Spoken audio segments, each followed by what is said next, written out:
Bonjour à tous, on se retrouve pour une nouvelle vidéo que j'étais vraiment très impatient de vous faire parce que j'ai beaucoup de trucs à vous raconter. Donc ça va être une vidéo, comme vous l'aurez vu au titre, en rapport avec le triathlon. Comme d'habitude, je vais vous mettre les petites marques dans la vidéo afin que vous puissiez aller au moment qui vous intéresse le plus si vous n'avez pas envie de tout regarder parce qu'elle va peut-être être longue. Donc pour ceux qui n'auraient pas vu les vidéos précédentes, j'avais fait un premier triathlon au tout début du mois de juillet et j'avais vraiment commencé à m'entraîner après ce triathlon, donc à peu près vers le 10 juillet, donc tout le mois de juillet et tout le mois d'août. Et ça faisait 2 mois que je progressais vraiment bien, mais j'avais quand même des appréhensions par rapport au fait de reprendre les cours, d'être tout seul à Reims et de devoir continuer tous mes entraînements. Du coup, je vais vous dire comment ça s'est passé. Déjà, du 1er septembre jusqu'au 11 septembre, c'est à peu près la première période. Et cette période a été quand même assez compliquée parce que, juste pour vous donner une idée, par exemple, je crois que c'était le 2 septembre, je devais faire mon premier fractionné le matin, ensuite je devais venir à Reims, j'avais ma rentrée, et ensuite je devais faire mon deuxième entraînement de la journée, donc un entraînement de vélo. Et rien que ça, au niveau du rythme, c'était compliqué. Surtout qu'à Reims, je devais prendre un peu mon rythme, avoir mon organisation, etc. Donc, si je commence par la course à pied, ça, c'est le truc qui s'est plutôt bien passé. Donc, on se rappelle que j'étais à 4,20 pour un 10 km. Et là, ce mois-ci, l'objectif, ça va être de passer à 4,00 sur 10 km. Donc, du 1er septembre au 11 septembre, ça s'est plutôt bien passé. J'ai loupé quelques séances, pas parce que je les ai pas faites, mais parce que j'ai pas réussi à faire ce que j'avais prévu. Donc notamment mon 6 km à 4,00. Mais en fait, du coup, je me rajoutais une séance où je le refaisais et j'y arrivais. Le fractionné se passait aussi bien. Donc j'avais un jour où je faisais mon fractionné, donc le mercredi, et un jour où je faisais ma course à l'allure course, donc en 4,00 où je faisais mon 4 km, mon 6, mon 8, etc.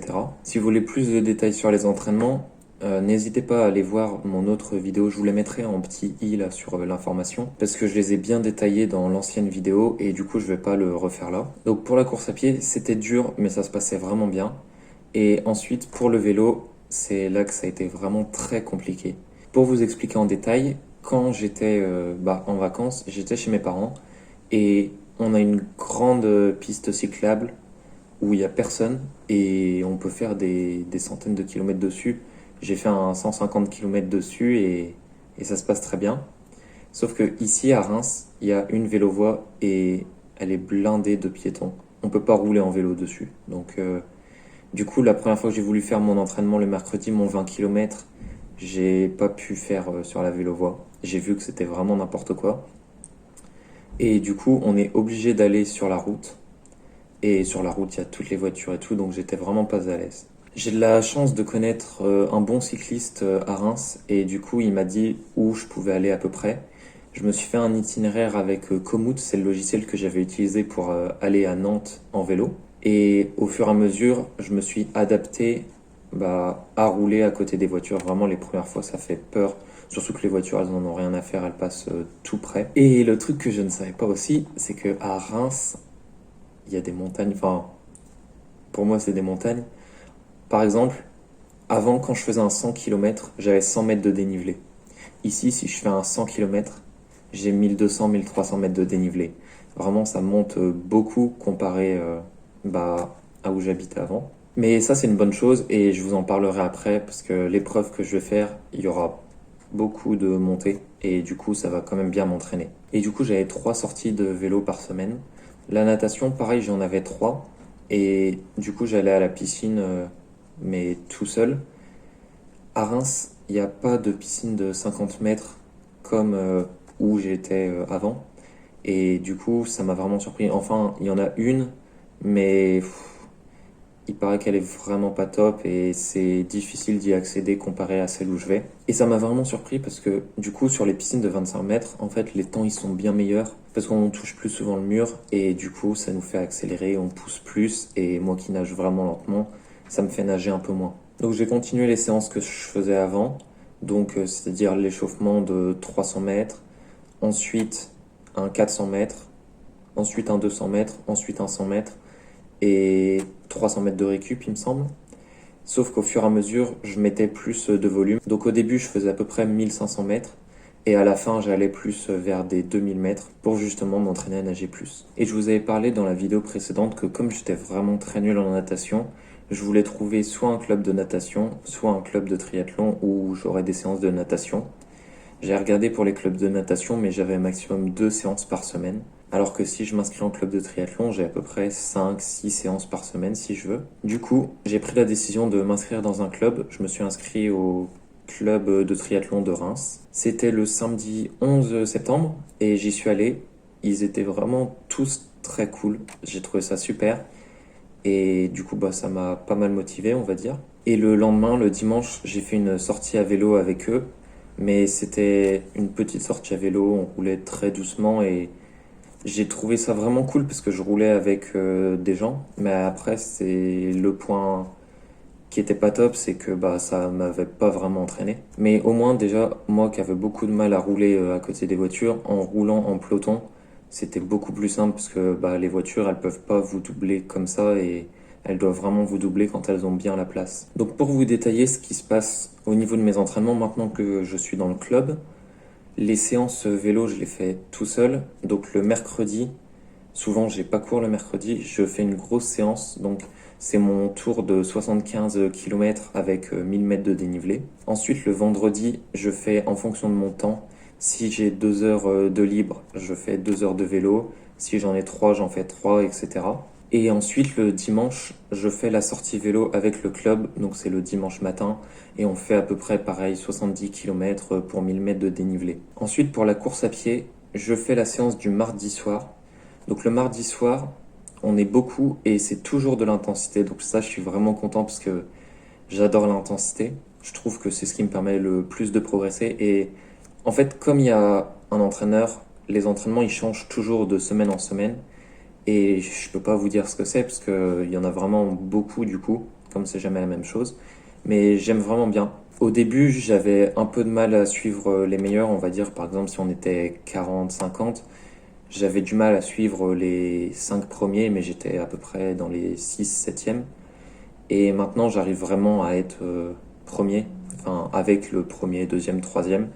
Et du coup, je trouve ça vraiment cool et ça me motive parce que je sais pas, même en entraînement avec des personnes dans mon club, je vais le dire poliment, j'ai juste envie de les battre et du coup, je repousse encore plus les limites de ce que je ferais et je trouve ça vraiment bénéfique pour le coup. Ensuite, le jeudi soir, on a une séance et elle est beaucoup plus tranquille. Il y a beaucoup moins de monde aussi, on est à peu près une dizaine.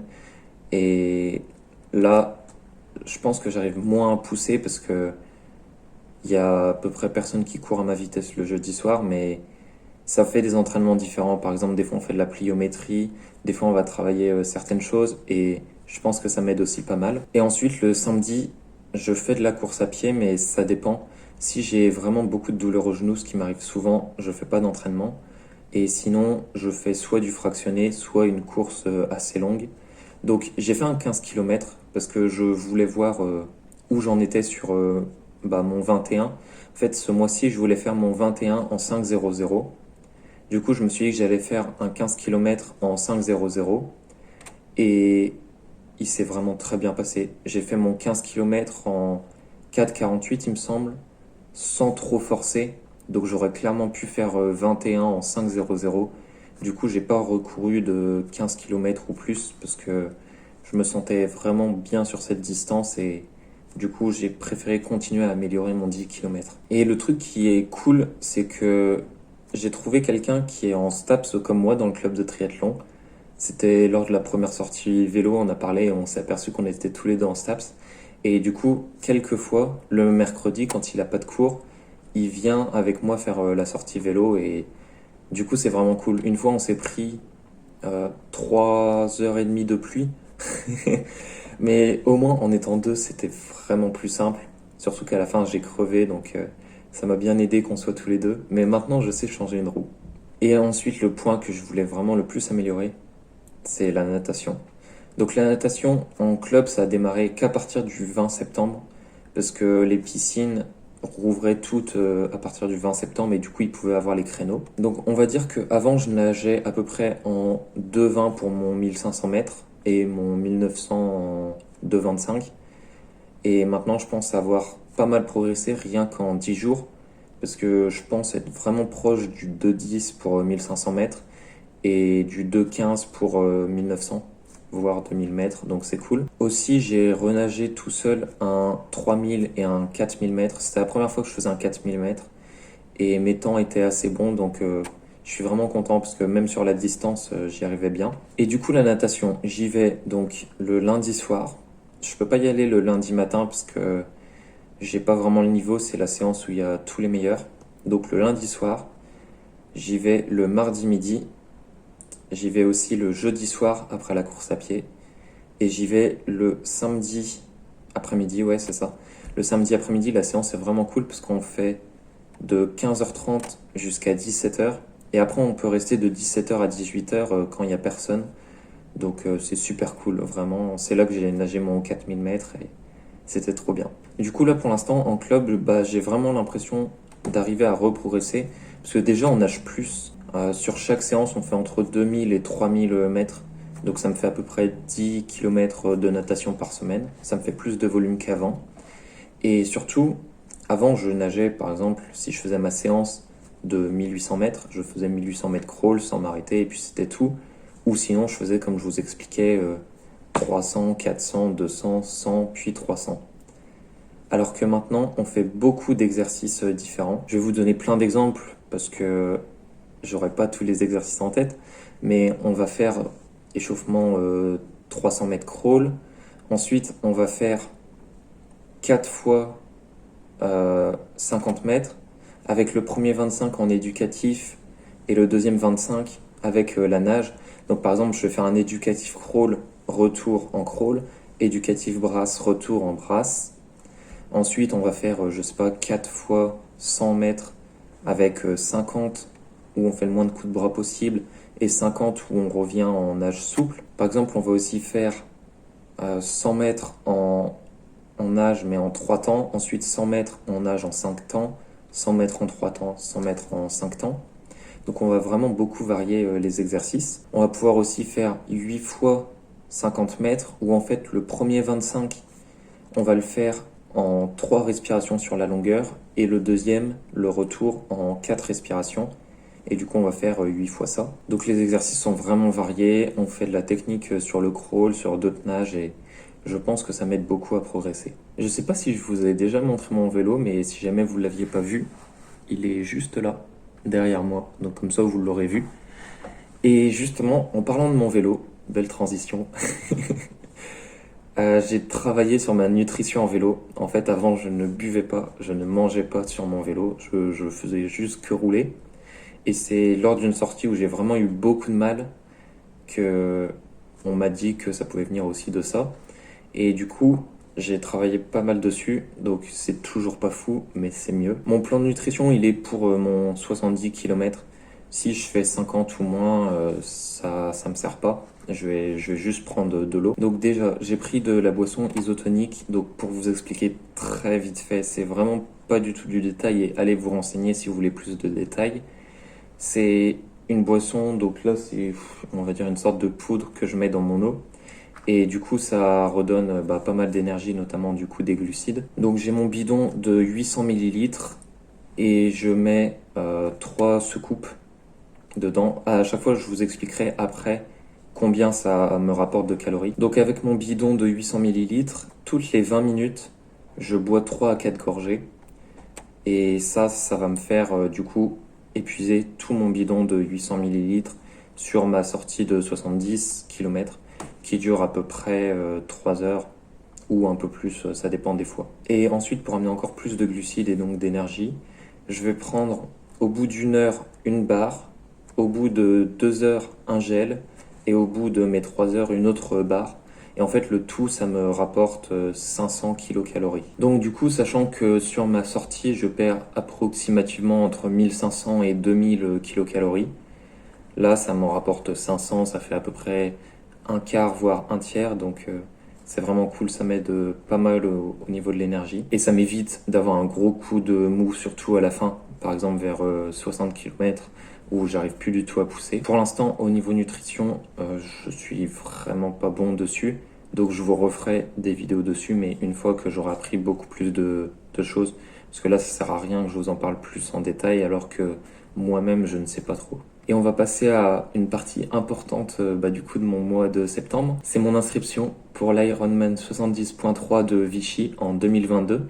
Donc il aura lieu le 20 août 2022 à Vichy. Du coup, c'est assez loin de chez moi, 3-4 heures de route. Et du coup, c'est un Ironman 70.3. Donc pour ceux qui connaissent pas, c'est 1900 mètres de natation, enchaîné avec 90 km de vélo et enchaîné avec un semi-marathon, donc 21,1 km. Et il faut savoir que sur les 90 km de vélo, il y a pas mal de dénivelé, il y a 900 mètres. Donc c'est pour ça que je suis content d'avoir, on va dire, des montagnes à Reims pour m'entraîner sur le dénivelé. Donc je me suis inscrit pour cette course, vraiment dans les tout premiers, parce que c'est moins cher quand on s'inscrit dans les premiers, et aussi rapidement, il n'y a plus de place. Mais c'était à peu près 350 euros, il me semble, et après ça monte jusqu'à 400-450 euros pour ceux qui s'inscrivent plus tard. Mais au moins c'est fait, et ça me motive, en fait ça me met une pression de continuer à progresser pour cette échéance, mais du coup ça me motive en soi, ça me booste on va dire. Surtout que j'y vais pas pour gagner parce que je fais du triathlon depuis 2 mois, mais j'ai pas envie d'y aller et de faire mon Ironman 70.3 en 6 heures, en 7 heures. J'ai vraiment envie d'y aller pour faire un très très bon temps. Donc entre 4 et 5 heures, ça va être vraiment très très dur de faire entre 4 et 5 heures. Ça serait déjà un exploit pour seulement 1 an d'entraînement. Mais on sait jamais et c'est ce que je vais viser pour vraiment arriver à progresser le plus possible. Donc je pense que je vous ai donné tous les détails que j'avais à vous donner. J'espère que j'oublie rien. Je vais juste vous redonner à peu près mes temps et le niveau auquel je suis passé. Donc en natation, je nageais à peu près en 2 minutes 20 par 100 mètres sur 1 km 5, 2 km. Et maintenant, je pense plutôt être vers 2 minutes 10. Ensuite, pour mon 10 km de course à pied, je le courais en 4,20 et là, je pense pouvoir le courir en 4,00. J'en suis même persuadé, mais c'est juste que je l'ai pas encore testé et je suis vraiment sûr d'y arriver. Et après, c'est pour le vélo que c'est beaucoup plus dur de quantifier parce que en fait, il y a 900 mètres, voire 1000 mètres de dénivelé entre ce que je faisais avant et maintenant. Donc, je peux pas trop comparer. Juste un week-end, je suis rentré chez moi et j'ai fait justement un tour où je roulais avant. Et pour vous donner un ordre d'idée, avant, je faisais mon 40 km à 32 km/h là-bas. Et j'ai réussi à faire un 90 km à 29 km/h. Donc je pense que c'est vraiment bien et que j'ai pas mal progressé. Mais ça, de toute façon, je vais le voir plus tard. Et maintenant que je vais faire plusieurs mois à Reims, je pourrais avoir déjà une idée de ce que je faisais avant sur le même parcours avec le dénivelé. Et du coup, je pourrais vous dire ma progression. Et je vais terminer cette vidéo par l'aspect mental. C'est un aspect que j'aime à chaque fois faire dans la vidéo, mais pour moi, il est tout aussi important que les autres disciplines parce que il y a la natation, le vélo, la course à pied. Mais si on ne suit pas mentalement, c'est compliqué de faire toutes les disciplines, de faire tous les entraînements. Et c'est justement en étant régulier qu'on va arriver à bien progresser. Donc déjà, si je vous récapitule les entraînements, ça m'en fait 11 il me semble. Donc ce qui est vraiment dur mentalement, c'est que sur la semaine, j'ai 11 entraînements. 11 entraînements, ça me fait à peu près entre 12 et 16 heures d'entraînement par semaine. En ajoutant à ça, j'ai aussi du sport en STAPS. J'ai de la gym, on fait pas grand chose. J'ai de la danse, on fait pas grand chose. Mais par contre, on a aussi des séances de natation en STAPS toutes les semaines. Du coup, ça me fait encore plus de natation. Et maintenant, on va bientôt en avoir 2 par semaine. Donc, je vais passer mon temps à la piscine, mais moi, je suis content. Ça va me permettre de m'améliorer. Mais ce qui va être dur mentalement, c'est que ça fait pas mal de sacrifices à faire. Par exemple, le mardi matin, j'ai cours toute la matinée. Et ensuite, je sors tout juste du sport avec les cours, que je dois vraiment me dépêcher le midi pour arriver pile à l'horaire de natation. Je nage et ensuite je sors, je rentre chez moi vers 14 heures. Donc si j'ai un autre cours l'après-midi, j'arrive pile en cours et en fait j'ai pas le temps de manger. C'est plein de trucs comme ça. Par exemple, le jeudi, c'est compliqué. Ça peut être compliqué au niveau mental d'enchaîner les entraînements. Parce que le matin en cours, j'ai un entraînement de natation pendant 1 heure et demie. Ensuite, je vais avoir des cours. Le soir, je vais faire la course à pied. Et après, il faut être capable mentalement d'aller à la natation de 21h15 à 22h15 et de rentrer presque à 23h. Donc ensuite, pour manger après l'entraînement vers 23h. Et après, des fois, j'ai encore du travail à faire et du coup, ça fait que je vais faire mon travail de 23h30 à minuit et demi, 1 heure. Et du coup, ça fait des journées plus compliquées, ça fait plein de contraintes. Mais au final, ça renforce mentalement. Et si on lâche pas, qu'on continue, c'est vraiment cool parce qu'on progresse bien. Et c'est en ça aussi que le Club Med, je l'ai dit tellement rapidement que on dirait le Club Med, mais non, le club, il m'aide parce que je vais faire les entraînements de course à pied avec eux et du coup c'est plus facile mentalement. Le coach il a déjà tout l'entraînement en tête, il te dit quoi faire et tu suis l'allure du meilleur. Enfin moi je fais toujours ça pour vraiment aller au maximum puisqu'il y en a qui courent bien mieux que moi. Et c'est plus simple, pareil la sortie du dimanche matin en vélo. Je sais pas, s'il pleut 4 heures le dimanche matin, ça peut être compliqué d'aller faire du vélo tout seul, mais alors que là, aller rouler en peloton, c'est bien plus tranquille et cool. C'est pareil pour la natation, déjà que c'est pas mon plus grand kiff la natation. Quand je me dis que j'ai 6 à 7 séances par semaine de natation, dont certains jours où j'en ai 2, et que je dois passer mon temps dans l'eau, c'est compliqué. Mais en fait, en ayant un coach à tous les entraînements de natation, ça m'aide vraiment beaucoup et c'est pareil, j'ai pas à me soucier de ce que je dois faire dans la séance. Je fais ce qu'il me dit et puis ça se passe plutôt bien. Mais après, oui, de toute façon, il y a toujours des moments où c'est beaucoup plus compliqué. Il me semble que début septembre, je suis pas allé à un entraînement de natation et que après, il y a pas longtemps, j'ai sauté aussi un entraînement de natation puisque je quittais à 12h15 et en fait mon entraînement de natation commençait à 12h15 donc c'était vraiment compliqué, surtout que le midi il y a plein de monde en centre-ville. Mais au moins ça va mentalement, j'arrive à suivre. C'est vraiment compliqué mais j'y arrive, j'ai loupé 2 entraînements dans le mois donc au final sur plus de 40 entraînements ça passe. Donc c'est tout pour cette vidéo, j'espère qu'elle vous aura donné par exemple envie de faire du sport si vous en faites pas, ou si vous faites du triathlon tout seul, que ça vous ait motivé, que ça vous donne des idées pour, je sais pas, la natation, la course à pied et plein d'autres trucs. De toute façon, si vous avez des questions, n'hésitez pas à me les poser en commentaire. Si vous avez des idées de vidéos pareil par rapport au triathlon, n'hésitez pas à me les proposer. Et puis je vous dis à la prochaine vidéo.